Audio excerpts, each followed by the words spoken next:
Push or stay put?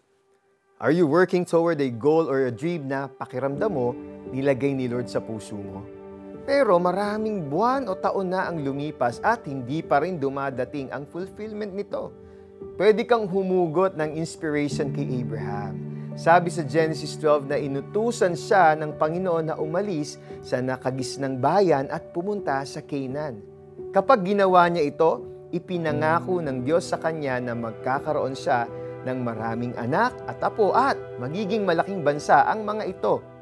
Pagpapalain siya at gagawing dakila ang pangalan at magiging pagpapala sa marami. Noong natanggap ni Abraham ang utos at pangakong ito, matanda na siya at mukhang imposible nang magkaanak. And yet, he believed in God's promises kaya't pumunta siya ng Canaan.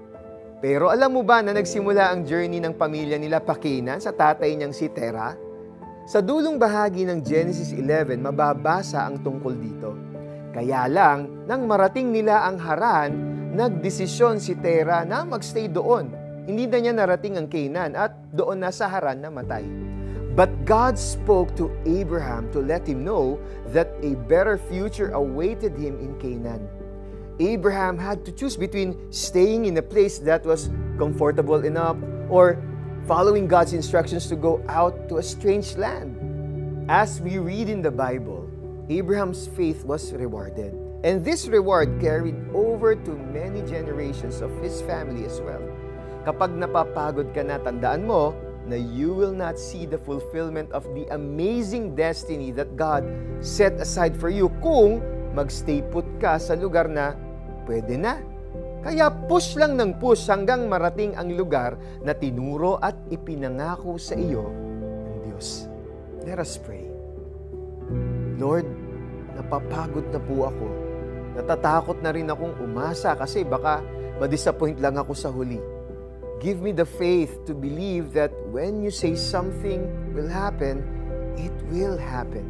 Tatandaan ko that you are the ultimate promise keeper. In Jesus' name, Amen.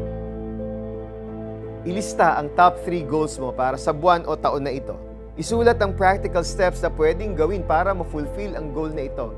Isama sa iyong daily prayer points ang top 3 goals na ito. Pagkaraan ng lahat ng ito, si Abram ay nagkaroon ng isang pangitain. Sinabi sa kanya ni Yahweh, Abram, huwag kang matakot, ako ang iyong kalasag na mag-iingat sa iyo. Bibigyan kita ng napakalaking gantimpala. Genesis 15:1. Ako po, si Eric Tutanyes. God bless you.